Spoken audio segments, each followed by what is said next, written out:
Gusto nang ipaaresto ni House Speaker Pantaleon Alvarez, Senadora Laila de Lima, matapos niya umanong sabihan si Ronnie Dayan na huwag sumipot sa pagdinig ng Kamara. Pero buwelta ni de Lima, hindi raw utos kundi payo lang ang kanyang ibinigay kay Dayan. Pag-aaralan naman ng Senado kung pwede bang ipaaresto ng Kamara ang isang senador. May report si Jam Sisante. Kahapon lang po talaga sila Sa pagdinig ng House Committee on Justice noong Huwebes, ipinakita ang palitan ng mensahe ng anak ni Ronnie Dayan at ng kung tawagin niya ay Tita Lai noong October 1. Inutusan daw siya ng kanyang ama na i-text ang senadora para tanungin kung ano ang dapat itong gawin sa sabina na inilabas ng Kamara. Ang sabi raw ni de Lima, sabihin sa kanyang ama na magtago na lang muna siya. Pagpipiyastahan lang daw sila ni Dayan kung sisiputin niya ang pagdinig. Nagtanong ulit ang anak ni Dayan kung hindi raw ba maaaresto ang kanyang ama kung hindi nito sisiputin ng Kamara.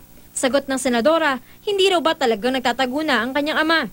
Dahil sa mga mensaheng ito, desidido si House Speaker Pantaleon Alvarez na ipaaresto si Senador de Lima dahil sa pambabastos umano sa institusyon. Wala pang senador na nag-advise doon sa witness nung House of Representatives para magtago. Merong breach of parliamentary courtesy na ginawa itong si Senator de Lima for interfering in the proceedings in the House. Oras na maglabas ng show cause order ang komite, may 72 hours si de Lima para sagutin ito. Kung iisnabin, posibleng ipaaresto siya sa House Sergeant at Arms.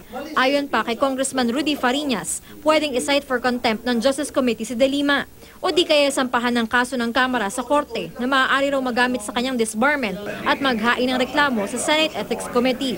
Buwelta naman ni de Lima. Subukan po nila. Hindi raw niya kinikilala ang pagdinig ng komite dahil layunin lamang daw nitong siraan siya. Hindi naman nila ako binibigyan ng justice. Wala namang makatarungan sa ginagawa nila sa akin.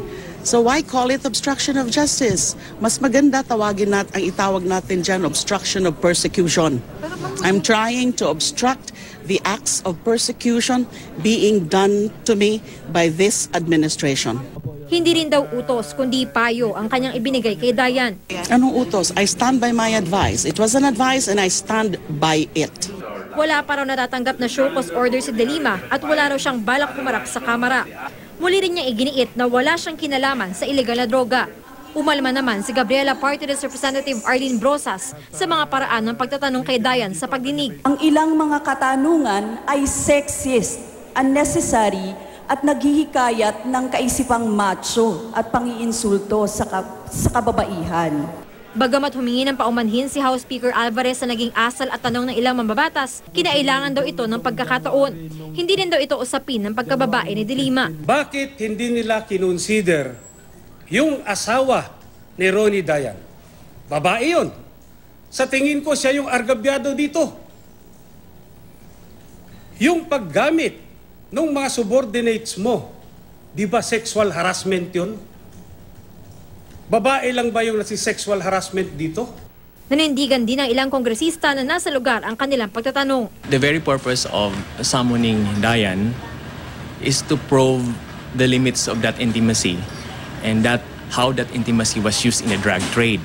Ito si Dayan, stated under oath na hindi siya sumipot. Gusto niyang pumunta pero nagtago siya na parang daga dahil sinabi daw ni Senator de Lima sa kanya. So kailangan i-establish mo, ano ba relasyon nyo? Gaano ba katindi yung relasyon nyo para sundin mo yan? Kasi nga, yung iba, binibigyan nila ng ibang connotation. Sabi ni Senate President Coco Pimentel, pag-aaralan pa nila kung maaari bang i-cite for contempt at ipaaresto ng Kamara ang isang senador. Ang principle sa ating batas, no one is above the law, kaya parati ko sinasabi sa inyo yan. But then, if the Constitution grants an immunity or grants a benefit to a member of Congress or to someone else, we have to also respect whatever the Constitution grants. Ang malinaw sa konstitusyon, bawal arestuhin ang isang senador kung may sesyon kapag hindi hihigit sa 6 na taon ang parusa sa ginawang krimen. Pero regular arrest warrant na inilalabas sa mga korte ang tinutukoy rito at hindi ng Kongreso. Tingin ng ilang senador, pwedeng idaan na lang ang reklamo kay de Lima sa paghahain ng ethics case. Kung gusto nilang madisiplina ng Congress as a whole, ay idaan nila sa Ethics Committee. Hindi tinutulak ang Senado. Kung meron sila talagang problema, they can file an ethics case. Jam Sisante, GMA News.